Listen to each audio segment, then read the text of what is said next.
Good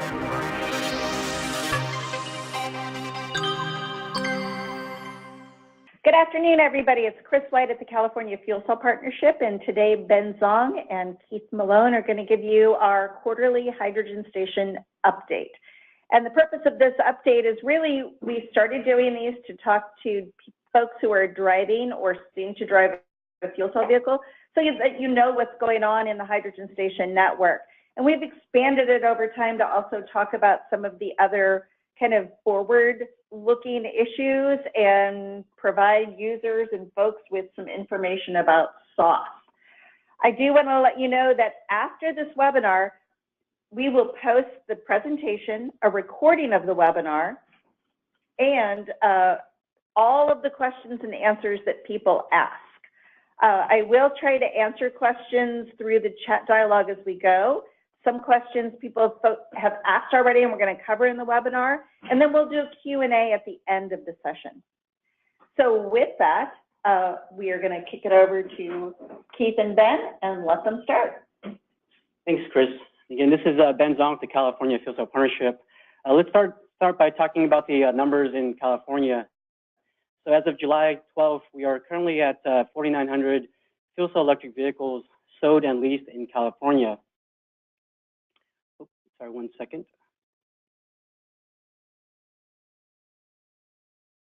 Thanks, Chris. So again, we are just 80 vehicles shy of 5,000 vehicles sold and leased in California as of July 12th. We have 35 open retail stations that are servicing those 4,900 vehicles. We expect to have roughly 40 stations open by the end of this year.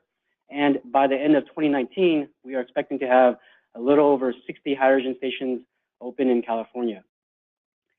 This table here can be found on our website at CaFCP.org, and I'll walk you through in a little bit here exactly where that can be found on our website. A couple of highlights since our last webinar. We now have 4 new additional stations that have opened. The first is the Mountain View station that's operated by Linde, the Thousand Oaks station operated by True Zero, the Ontario station operated by Stratus Fuel, and our 35th station to open in California is the Newport Beach station. We are also expecting 4 additional stations to open later this year. The Burbank station, which is going to be upgraded. To the right there, you see the pictures of the new Burbank station. A really cool tidbit about the Burbank station is that it is the first UL certified station in California as well as in the world. Other stations that are slated to open in 2018 include LAX, Palo Alto, and the Emeryville upgrade. We've also heard a couple of questions about the Sacramento area, and so just wanted to give you a quick highlight. We are pleased to announce that the Sacramento station and the Citrus Heights station are under construction and are expected to open mid next year. We know there have been, for the last week and a half, there have been some issues with stations going offline in Southern California. We've been experiencing supply issues at those stations. I encourage you to join the Facebook groups. There's a group for the Toyota Mirai drivers, Honda drivers, Honda Clarity drivers, as well as the General Open group as well. Shane Stevens over at True Zero has been really active on those groups, explaining exactly what's going on, as well as giving charts on when to expect stations to be refilled. And so again, I encourage you to participate in those Facebook groups if you want additional information. And so with that, I'm going to hand it over to Keith Malone. Keith? Thank you, Ben. So last time we quickly reviewed the governor's executive order on zero-emission vehicles, of course, 5 million ZEVs by 2030, and more importantly, 200 stations, hydrogen stations by 2025. The executive order included other recommendations as well, including one encouraging or recommending the expansion of the LCFS program, the Low Carbon Fuel Standard, to include not just for the fuels, but also for infrastructure. a lot has been happening in the budget and legislatively over the last several months relative to this. One of the things that's come out that I think everyone should be happy about is prior to this budget, the Clean Vehicle Rebate Program was funded with discretionary funds, meaning it was negotiated every year between the administration and the legislature, along with also the cap and trade funds. So this created this sort of stop and start funding and uncertainty. I mean, every year we kept waiting to see, are we going to have the CVRP program refunded? So going forward, CVRP is going to be part of the baseline budget, meaning it will only be debated if the legislature or the governor pull it out to discuss it. So I think that's something we can be very happy about. It gives stability to the program, and it also creates more confidence among zero-emission vehicle consumers. Next slide, please, Ben. So I wanted to talk briefly about the low carbon fuel standard. Next slide, Ben. I've included that earlier page just as kind of an informational piece for those of you who want to kind of dive deeper into the LCFS program and learn more about it.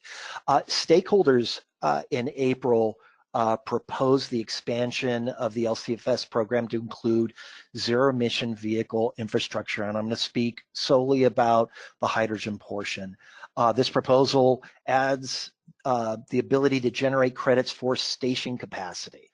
So it really creates an incentive for station developers to go out there and not just build stations, but also really make sure that we're able to anticipate the capacity needs coming up in the future. One of the elements of this proposal includes increasing the renewable hydrogen content from 33% to 40%. I've included a link down below to the most recent proposal that came about during a 15-day comment period. The Air Resources Board will actually consider the proposal in September, so you'll probably be hearing more about that. Next slide, Ben. So complementing the governor's 2030 ZEV executive order, or really looking towards 2030, the partnership has been working for about the last year and a half, 2 years on a vision document that looks to 2030 and really starts to move us from this sort of early commercial launch phase to looking at what does it look like when we go to scale. And so in our very first roadmap back in 2012, we focused solely on light-duty vehicles and the infrastructure. And that bill served as the foundation for legislation in 2013 that will get us to our first milestone, which is about 100 strategically located stations. We then came out with another roadmap in 2013 for fuel cell buses. And then about in the last year or so, we came out with an action plan for medium duty and heavy duty fuel cell trucks. So this vision document actually starts to kind of create a vision that brings together all of these vehicle categories. And it also, the document itself doesn't deal with a lot of numbers. Probably the number that will really stand out, and probably many of you have already heard, is that it envisions what this market, this scaled up market would look like with 1,000 stations serving upwards of 1 million fuel cell vehicles. Now, other important points about this document is it also starts to look at not just the vehicles, but also the role of renewable hydrogen, not just as a fuel, but also as an opportunity for grid balancing and other purposes. It also starts to really take a look at the role that buses and trucks are going to play in achieving scale, especially with renewable hydrogen. The more hydrogen we create, the more we can drive the cost per kilogram down. And like I said, there's not a lot of numbers in this document. This document is really about a vision, and it starts to lay the foundation for future policy pursuits, including that LCF proposal I just recently mentioned. Now, if you received notice about our webinar today by email, that means you're going to receive notice when we come out with the vision. Probably, I'm gonna say probably in the next 2 weeks you're going to see it. If you aren't, then you're going to want to sign up. I've included a link down below to our sign up page. Next slide, Ben. And now I'm going to turn it back over to Ben. Thanks, Keith. I want to talk about two resources that we have available through the California Fuel Cell Partnership, available for current customers as well as potential new fuel cell electric vehicle drivers. Our first is our station map, available on our public website at cafcp.org/station map. So this is a location-based tool, meaning that we have a map. We also have a list view available on the right-hand side. Depending on where you focus the map at, that list will change. So for instance, if you're interested in stations around your area, so I can type in my zip code here, the map will then zoom into that location and list for me which stations are in that area. You can also click on the stations to get more information. So for instance, this West Sacramento station, it provides what the current status is at that station, what number to call if you need customer support, as well as its operating hours, and so on. You can filter it by a couple of different things. The green dots represent our open retail stations. Our yellow dots are in development stations. And once the CAC announces any newly proposed stations, those will also be added as purple dots on our station map. Recently, we've also upgraded or updated our resources section on our website. Go back just one sec, please. And talk about that download station list link. Sure. So we have a PDF file that can be downloaded that lists all of our stations. And on this document, again, it's all of our open retail stations as well as in development stations. And then in this middle column here, that's when the stations are expected to open. So in the resources section, that document is going to be the first document that you typically see. The documents are listed by whichever is updated most recently. And so you'll see the month that was updated as well as the year. We also have available the maps. We often get questions about, if we have maps available for presentations. These PDFs are available for you to download. Again, the green dots represent stations that are currently open and operational. Yellow dots are those that are in development.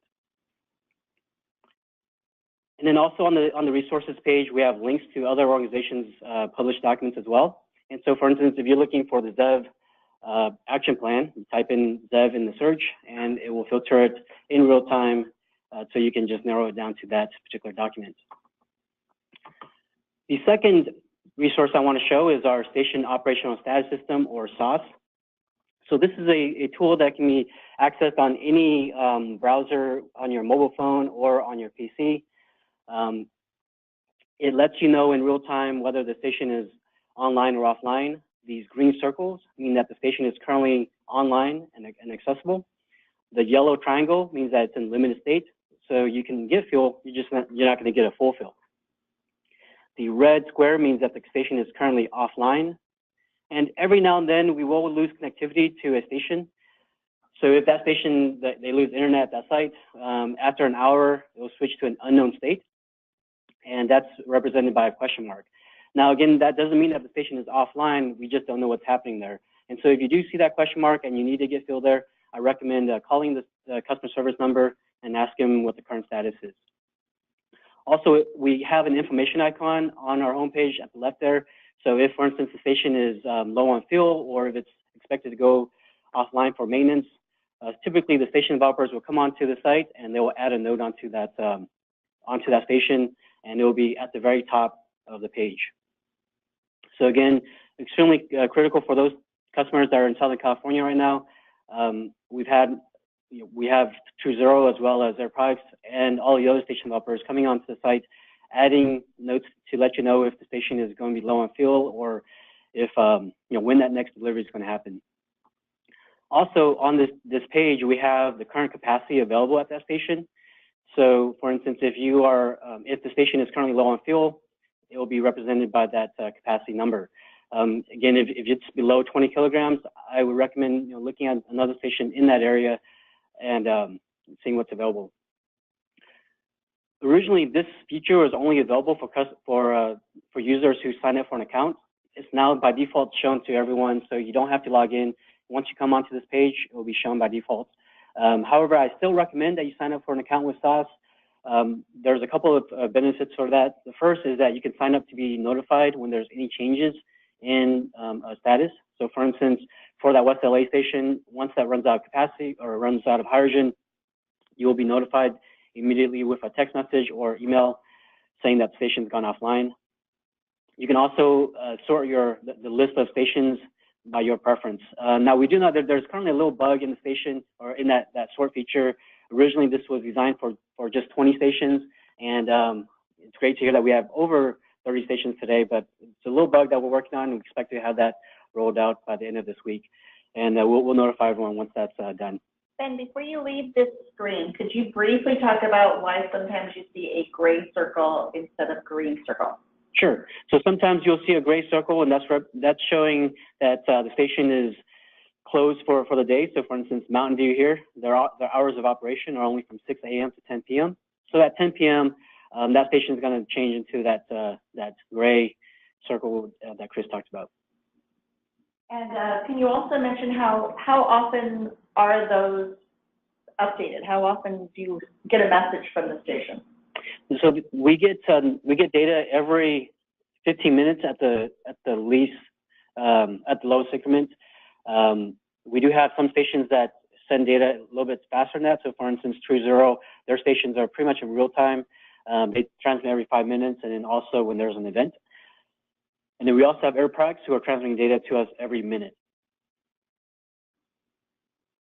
All right. So with that, I'm going to send it back to Keith.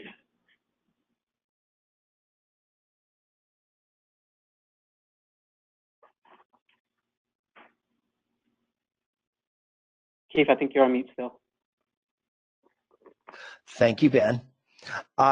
Most of the time, we've usually talked about just light duty vehicles here in California, but I wanted to give you just kind of a really quick snapshot of what's happening with medium duty and heavy duty.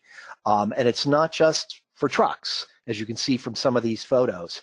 Here in California, we have a number, we have at least one fuel cell truck, the Toyota Portal truck operating out of the Long Beach port. We will soon have a Kenworth fuel cell truck funded by South Coast Air Quality Management District that will begin demonstration as well. As you can see from that quote below, Kenworth believes that this fuel cell truck performs as well, if not better, than a diesel truck. On the right-hand side, I've included a couple different photos. In Los Angeles County, we have a trolley maker that makes fuel cell trolleys. They already have two. Them operating in two locations, Aruba and Dubai. Down below, we've had several recent announcements about the red and white fleet up in San Francisco. They are going to be building a fuel cell ferry. They just selected a company in Alameda to construct it. A little bit more, the Toyota Project Portal truck is taking Mirai technology and scaling up. And so it's a really interesting opportunity. It's really interesting to view how everybody's kind of coming to the heavy duty market each. I haven't included Nikola in this particular slide, but they're definitely a company that we're all taking a look at and all keeping an eye on. It looks like a very interesting time for fuel cell trucks, to say the least. And then down below, I've also included a photo of a GM concept vehicle called the SOSS, the Silent Utility Rover Universal Superstructure. And so it's meant to have a very flexible architecture so that it can be configured to be a delivery truck or even an ambulance or other type of vehicle, performance vehicle. So all in all, I think we have some really interesting, we're at a very early but interesting time for the medium duty and heavy duty category. Next slide, please. And as we've talked about before, we've talked about renewable hydrogen production in California and the fact that California requires that at least 33% of the hydrogen fuel being dispensed at publicly funded stations has to be renewable. Recently, the Energy Commission funded a company called Stratus Fuel for a renewable hydrogen project. It's going to be out in the Inland Empire, and they're going to take an existing facility and expand it from 3,000 kilograms a day to 5,000 kilograms a day using a 30-year solar wind contract that they negotiated. So in talking with Stratus Fuel, they expect production to begin in Q1 of 2020. And then at the bottom of the screen, I've included a link to that contract announcement. Next slide, Ben. So just some quick updates. As we know, it's no longer just about California here in North America. We have 12 stations being built in the Northeast. Here are a couple of updates for stations that have been built and are awaiting vehicles. Another station just broke ground in Massachusetts. Next slide, Ben. And then also, we're now beginning to talk about the Pacific Northwest. We just had our first retail station open up in Vancouver. 7 more are expected. And with British Columbia building stations, with California building stations, it's now the time to really begin talking to stakeholders in Oregon and Washington about connecting those regions and really building the West Coast North American Hydrogen Highway, or the North American West Coast Hydrogen Highway. So there's a lot of percolation going on up there. Down below, I've included a link to a newly organized nonprofit called the Renewable Hydrogen Alliance. I've included a link to their brochure, but there's lots of discussions going on in the background very quietly. And I think in the next year or so, we're going to start to see a lot of interesting announcements and other activities. Next slide, Ben. So in closing, we've tried to kind of summarize what we've talked about here today. I know we've gone pretty quickly through a lot of this information. I know some of you have questions, both that you have here online. Ben, next slide, please. So in addition to answering questions here and also on the blog, Ben and I have also included our email addresses. If you haven't already noticed, those of you who have interacted with us online and otherwise, we're pretty chatty, so we try and be as helpful as we can with your questions. You can also follow us on Facebook, Twitter, and LinkedIn. We tend to post pretty aggressively, so it's one way to help kind of keep up to date on what's happening, not only here in California, but also globally. And with that, I'm going to turn it back to Ben and Chris. All right, thanks, Keith. And we do have a few questions. And to answer the first little bunch of them, I'm going to ask Ben to go back to the SOSS page, m.cfcp.org. Ben, 2 questions about this. The first, can you briefly, can you briefly describe the difference between H70 and H35? Sure, definitely. So H70, are also 10,000 PSI. So most of the vehicles that are running today are running at 10,000 PSI tanks. And so the left-hand side here, that's representing the H70. Most stations will have 2 nozzles at least, one for H35 and one for H70. So typically, you might see a nozzle go down for H35, but still have the H70 online. But that's typically the difference is the pressure at the station. So if you fill your car with H35, what happens? You'll get essentially half the distance or half the range. Half the tank. Half the tank. Yeah. And I noticed that the Anaheim station does not have an H35. That's correct.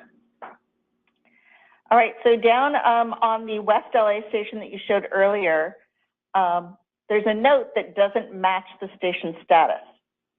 Yes, so actually this station just came back online. Earlier when I was rehearsing this, this station was offline, so that's great to see that station's back online. Air Products, I'm sure, will be logging onto the system any minute now to remove that note. And so that the statuses are in real time, the kilograms are in real time, whereas notes, that's something that is being manually updated by a engineer or by a CFP staff member. And so that's why we see that delay.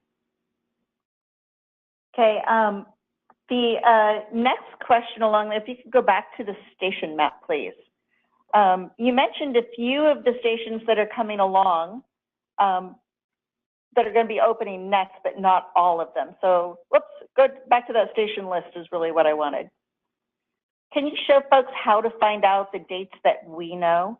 Sure. So maybe scroll down to something like that Emeryville station that's under upgrade. So on this document, in this middle column here, you'll see the late 2018. That's essentially what we know of when the station is expected to open for customers to use. Now, these stations, for instance, like the Burbank station, it's currently in commissioning phase. So you might see some test vehicles show up there and start filling up, but it's not going to be available for all customers to use until later in this year. And how often is this spreadsheet updated? So we update this sheet at least monthly. Sometimes if there's big changes, we will update it immediately. but at the minimum, it will be updated on a monthly basis. And you can come in and we'll have the date at the very top showing when it was last updated. Excellent. And as a station gets really close to opening, do we go into that spreadsheet and put in the month, or do we always leave it? Yes. So if we know that there's confirmation that's going to open within the next month, we'll definitely update these to have a more defined date.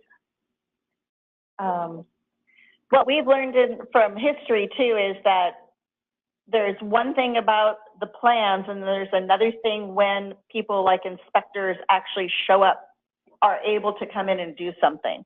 And so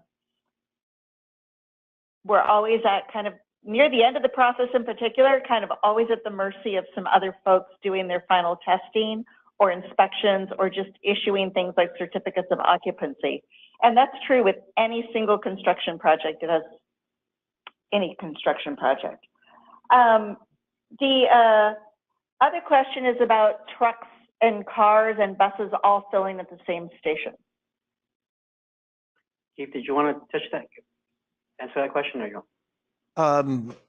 Chris, can you clarify anything more about that question, or is it just? Sure, I can ask it. You talked a little bit about trucks, and we know there are buses out there as well. Are they using the same stations as cars, or are they going to have their own stations?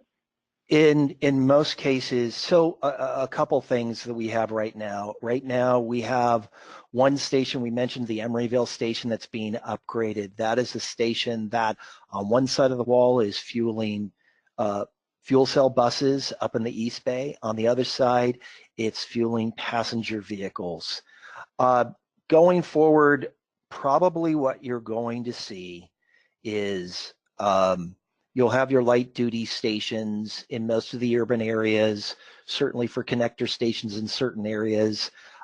You will probably see, like in the Central Valley and other places where trucks are needing to fuel, you will likely see co-located stations. And that certainly makes sense for those stations that are connectors and ones that will get us out of state, so to speak. As for being co-located with buses, I don't really see that happening. I think it poses some challenges for transit agencies in terms of locating the station in such a way. I think it's problematic for transit agencies. But I think definitely for trucks, that's certainly a possibility. I think for medium-sized duty vehicles like delivery vans, I would assume they, in the early stages of this market, will likely be able to access the light duty stations. Steve, I just want to add on to that as well, that the UC Irvine station currently fuels their buses between the hours of 9 p.m. to 2 a.m. And so if you are a customer that uses that UC Irvine station, we do have a note on there indicating that there may be limited access during those times. And that particular station, it's possible to actually fuel it for those buses to fuel at UC Irvine because the site has a footprint that can accommodate that.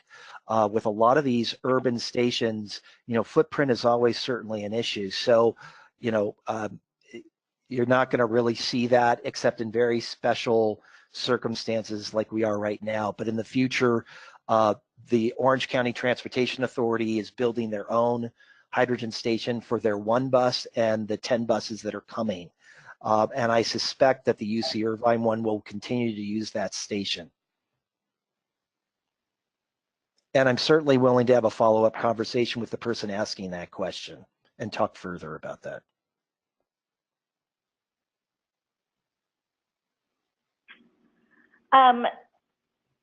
We always have a lot of questions about station locations, and I'm going to save those till the end. And every time a new question comes in, the question thing here skips, so I kind of have to go backwards. So forgive me.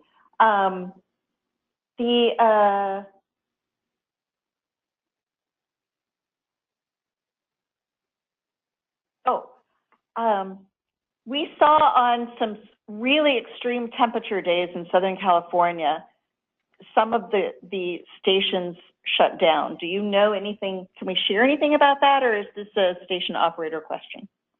Keith, do you have any information on that? No, I don't. Yeah, we'll reach out to the station developers, and after this webinar is over, we'll put together a blog that will answer a lot of these questions as well. We'll reach out to those station developers and post that response on there. So I know from my long history of working at the Fuel Cell Partnership, and Keith and Ben have been here for a long time as well,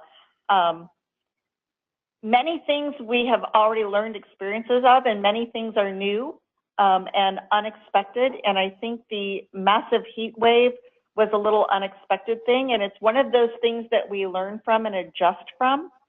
And we appreciate the folks that are pioneers in these early years, which includes some of us here at the Fuel Cell Partnership. We too drive hydrogen-powered cars. But we do appreciate the fact that our pioneers sometimes have to put up with some inconvenience and truly do learn from the feedback. In fact, our folks, that many of whom are on this phone, have really helped us to refine SOSS and how we present the data and what type of data and information that you need from the station map and SOSS itself. And we will continue updating and trying to meet your needs with those things. So British Columbia, you mentioned British Columbia, and some of our friends from British Columbia are on the phone. Any indication that our neighbors to the north, Oregon, Washington, might jump on the bandwagon, or our neighbor to the south, Mexico, might do the same? Keith? So I think I've been talking with a lot of the Pacific Northwest, I shouldn't say a lot, a number of Pacific Northwest stakeholders, both in government, in the NGO sector, at academic institutions.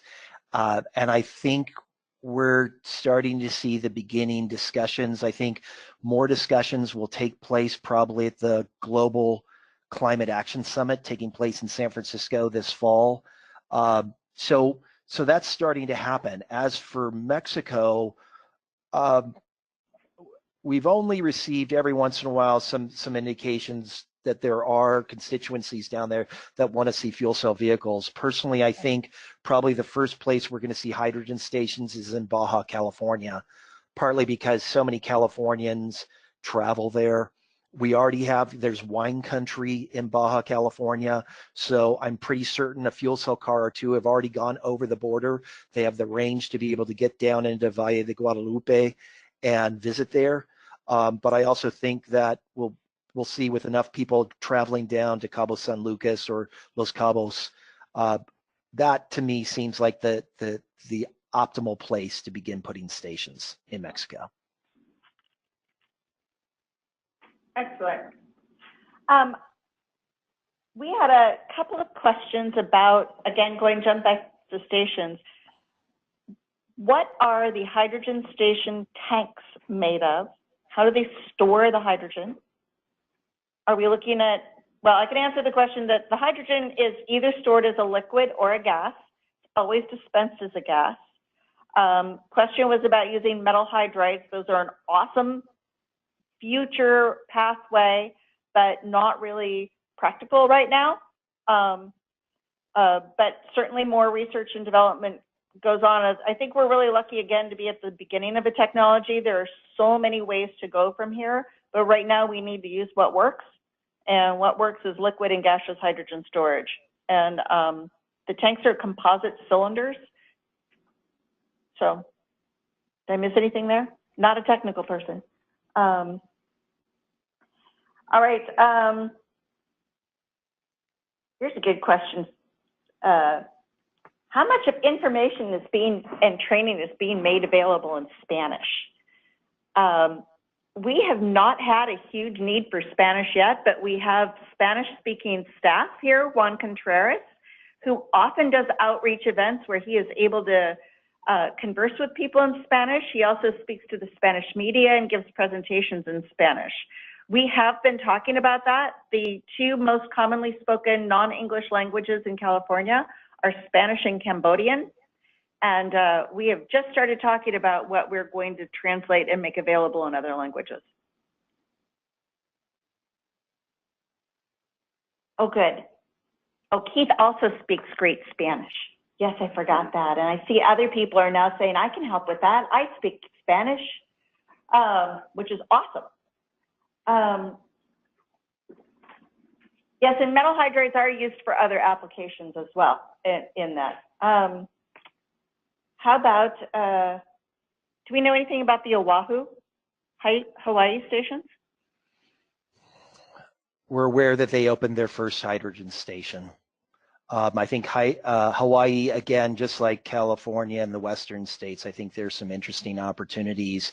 You're seeing research, not so much research, but studies as well as funding opportunities across the globe where they are looking at isolated communities, islands, and other places where they can make renewable hydrogen and rely on their own resources for energy. We're already seeing that in the Orkney Islands project over in the UK. The Norwegians developed a plan for one of their major islands, Svalbard. And so it doesn't surprise me. And I think we've seen from Hawaii over the last 25 years, they really understand their need to become less dependent on oil and imported energy. And we used to coordinate with Hawaii quite closely, and the project kind of changed hands over there. And it is a good point that we need to get back in loop with the folks that are doing this in Hawaii. We're going to jump back really quickly to the questions about 70 MPA, 35 MPA, and the H70 and H35 in the buses and trucks. One of the reasons, our group, the Fuel Cell Partnership, and our members did a medium and heavy duty fuel cell truck action plan a couple of years ago.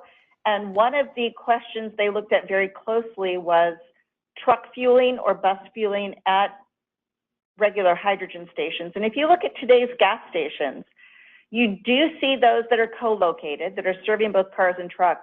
But for the most part, you don't see trucks at passenger gas stations. One of the reasons is that trucks consume a lot of fuel, and they also sit at the station for a long time. We believe that fuel cell trucks will need dedicated stations as well. Imagine now, those of you who are driving, sometimes you get there behind one other car that's at the station and you have to wait 5 minutes. Imagine what it's like if you pull up right behind a truck and you're sitting there for 30 or 45 minutes while they fill. So we believe that it is more likely that trucks will have their own dispensers. Our station here in West Sacramento is a co-located station now. It serves cars and trucks. It is likely that trucks would have a different nozzle to use. And this is, again, just likely. Stations are developed and built by independent companies, and they all know what they're doing. I have to skip around a little bit.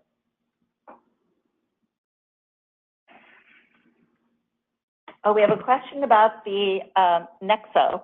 And it is correct on our webpage, we have not updated the information to the Nexo yet. But Keith, can you talk a little bit about the plans for the Nexo? There's not much to share except for the fact that Hyundai just yesterday reiterated that to me that they will be bringing the Nexo to market in the fourth quarter, and it will be for sale and lease. That's about most of the information we have. You can certainly go online and sign up for updates. They haven't pushed out any updates yet.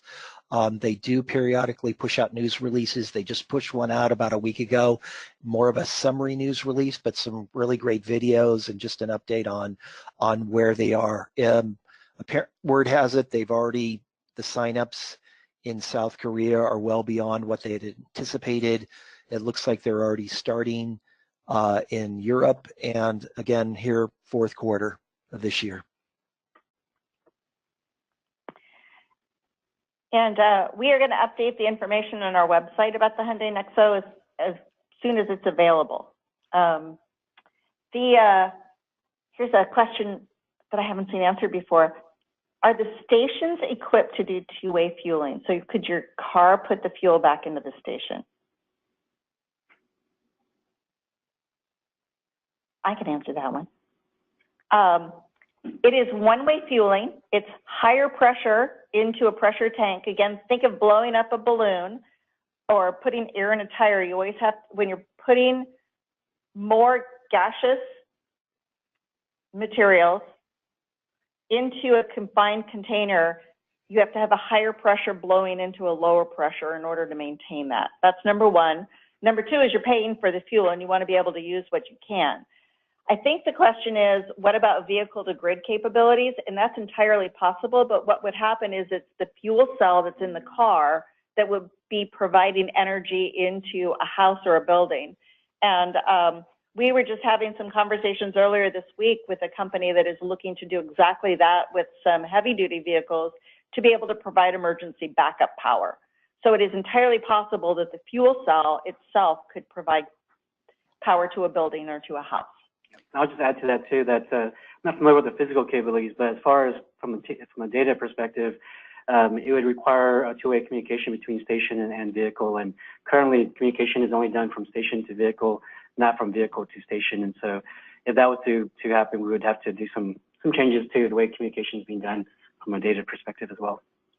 I'd also like to add that if you look at a lot of the stories that are coming out of Japan, since they definitely like to focus on emergency assistance, you'll see a lot of news releases and articles that reflect on the fact that fuel cell vehicles, not only their range, but their ability to share energy in case of emergency.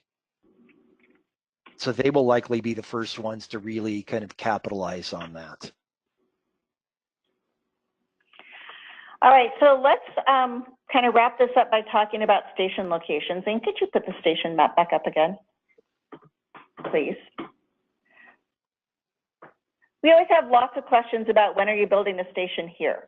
And why are some stations built so close together and other places there are only one or two stations? Back in 2012, when we originally put together the California roadmap for how to start the market, the first 100 stations, it was really defined around customer convenience and the idea that people in the big metropolitan areas could have access to at least 3 stations. And redundancy is a really important part of this, as you can see from when we do have things like 120-degree temperatures or a station is offline. It's important to be able to get to another one, and we called those clusters. These stations that are being built now are still part of our original 100, and we're still providing redundancy in some of those locations. But we also think it's important that people get to destinations, and that's Santa Barbara and San Diego and Lake Tahoe. And we provided those destination stations, and those will continue to grow in the coming years as well. And then we have what we called connectors. And the connectors are those along I-5, as well as Sacramento is considered a connector, and some of the stations that are on the kind of the outskirts of the LA area or kind of the outskirts of the San Francisco Bay Area. They're enabling people to get from one cluster to another or from their cluster to a destination. And we will continue to build those connector stations out as well. The members of the Fuel Cell Partnership talk quite a bit about balancing the needs of redundancy with growing the market. In the end, we our members make recommendations about where they think would be the optimal locations for new stations that would both serve existing customers and help develop the network even more so more customers would be able to use cars. And these stations are all funded by the California Energy Commission. On the last funding round, they had applications for close to 120 locations and could only pick a few of those. So they will continue to, the Energy Commission will continue to award stations based on a host of factors. And some of those factors include the ability to build it quickly. Some of those include the space. We have a question about why there is not more on-site production at a hydrogen station. That would be great. We'd love to see that as well. It requires a lot more space in what is usually a fairly confined area. And in some cities, there are zoning issues that prohibit on-site production of any fuel. So it's all a learning process, and we learn as we go. The 2 stations that are in Sacramento are happening fairly quickly. And we were pleased to see how quickly they moved through the permitting process, and we're seeing that same speed in other locations as well. But as Keith mentioned, we are working on this new vision that would get us to 1,000 hydrogen stations statewide, and also start and in that it has many steps. We hope to have that ready by the end of the month and can share it with you more broadly then, and you'll see how, some of the thought processing going into that. So I hope that answers the question about why a station here and not there. The other thing, I'll come back to that one.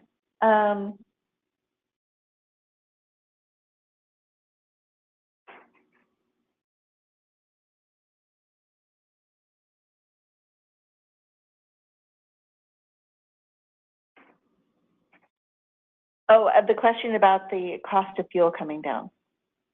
Keith, do you want to take that one? I'll start off a bit. I think the expectation is that among all stakeholders, including the U.S. Department of Energy, is that the price of hydrogen is expected to come down as we increase the volume of sales. I'd also like to point out that right now, when you see that number on the pump, and I'm assuming this is probably coming from a driver, remember that price has a certain level of artificiality to it because automakers are paying for that price. There's not a lot of what I would call competition taking place at the moment.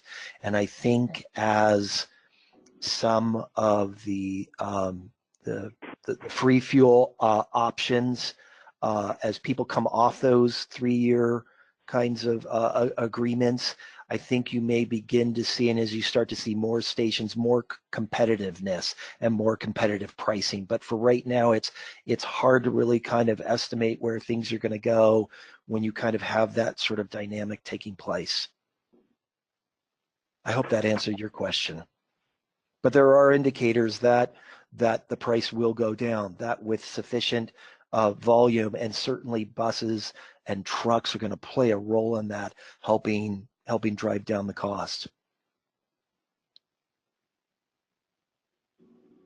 Okay, and I think, let me scan just one more time through here. Cost, reliability. Chris, can I also interject? interject? Your question, I've got to look up an answer to that one. So look for that answer in the written Q&A. That's beyond my technical ability. Go ahead, Keith. I also wanted to add something to all of our listeners, especially those of you who are based here in California.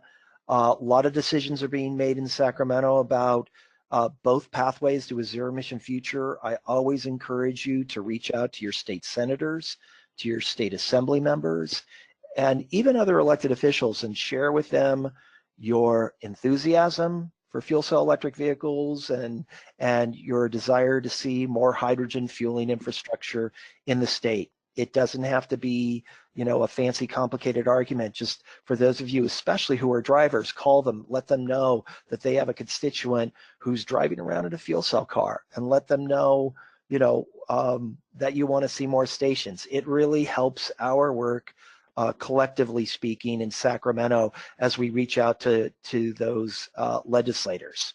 So and if you aren't sure how to reach out to your legislator, you've got my email address, find me and I'll help you locate them.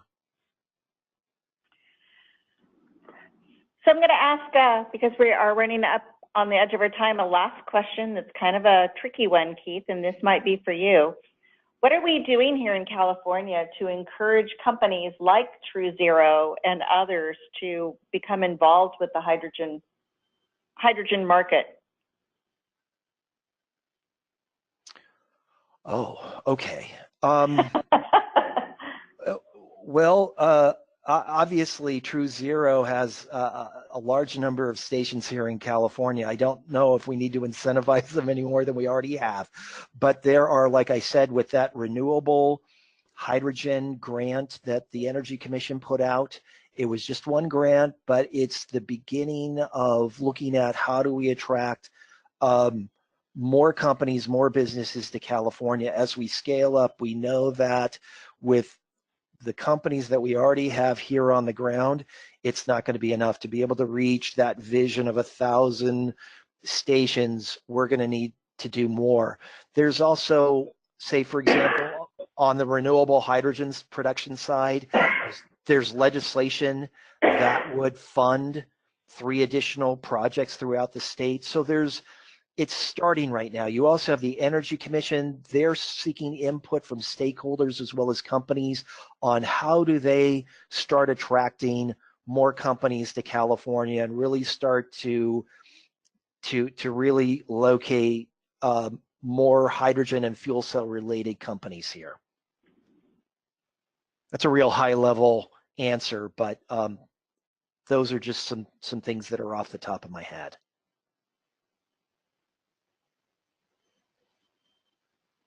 And that's also what we have GoBiz for. The Governor's Office of Business and Economic Development is they're very active in bringing more companies to participate in California Yes. in clean energy and other related activities.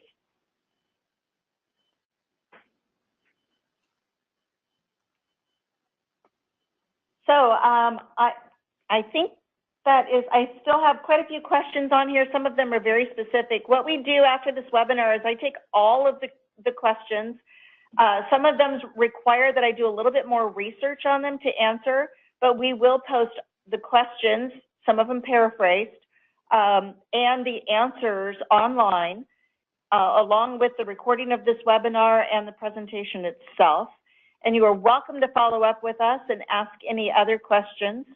And we do appreciate your attention, and we'll be talking to you again with at least in the next quarter about what we have coming up next, and potentially sooner when we have our new roadmap to release. So thanks, everyone.